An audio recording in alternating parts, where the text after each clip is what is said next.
Thank you very much, Skip. Darlene asked me to talk about reflections, memories, that kind of thing. I had the pleasure of joining Toastmasters, believe it or not, in 1957 and in Baltimore. This was actually probably before this Toastmasters Club here in Virginia Beach was formed. And I've also had the pleasure, probably no one in this room has ever met the founder of Toastmasters International. His name was Dr. Ralph Smedley. He was from the northwest part of the country, and I had the pleasure of being at a Toastmasters convention in Chicago, and this was probably in the early 60s. And I'll never forget an exchange with Dr. Smedley. He always had a question and answer period sometime during the convention. And someone asked him, Dr. Smedley, we're having a contest, a special kind of a contest that we want to have certain rules for this contest. Could you suggest to us what rules that we should have?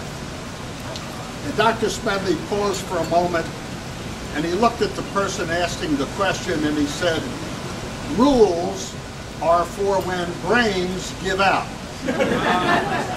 And I'll never forget that. In many cases throughout my life, in situations, particularly if you live in a condominium where there's an abundance of rules, I've always used his quotations. I would also like to mention my personal value of Toastmasters after all of these years. Off and on, I've been a member of this club for many years.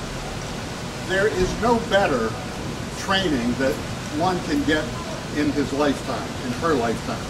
I've got an engineering degree and a lot of other training, but I would have to put the experience, the training in a Toastmasters club above them all.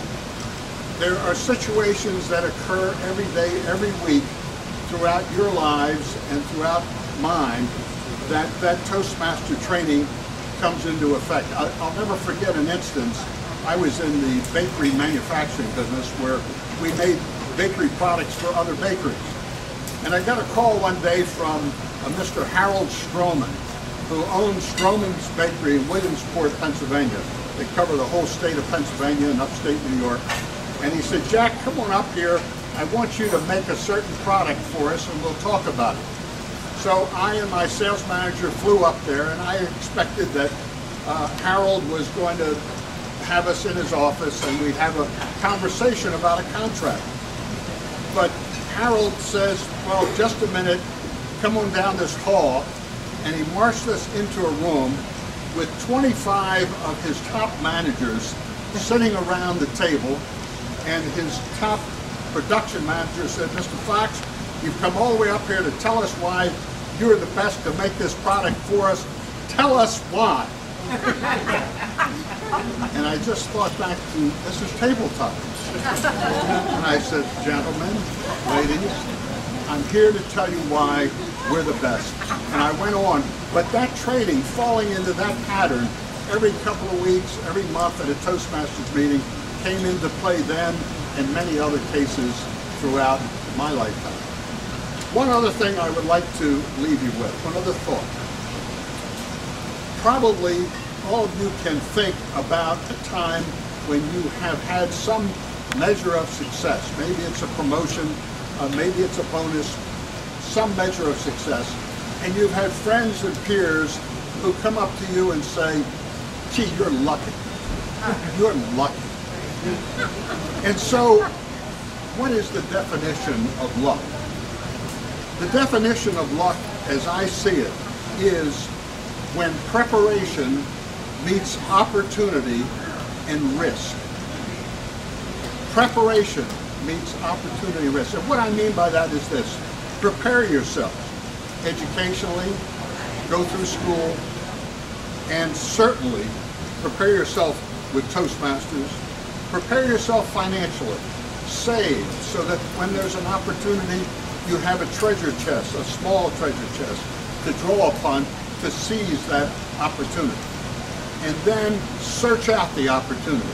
They're everywhere. They're franchise opportunities. They're guys like me who want to sell their business to a younger person.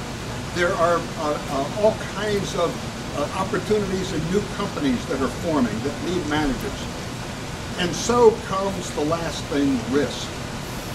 I remember when Beverly and I were living in Baltimore, and I had a job that was paying, I think, $100 a week at that time. And there was a guy across the street, and he came home every day all messy and dirty and whatever. And every month he had a bigger and better car, and finally a new Cadillac, and finally he announced to us that he had bought a new house. And I said to Beverly, you know, I'm better educated than he is. I know I'm smarter than he is. I work harder than he does. Why does he have such great success? And the one simple reason is he was willing to take a risk in his own business. He left a secure job with a company to go into his own little business somewhere, take a risk, and he was rewarded for that risk by having this company be successful. So that's what luck is all about. Preparation meets opportunity. Don't be afraid to take the risk, and I guarantee you, you'll be lucky.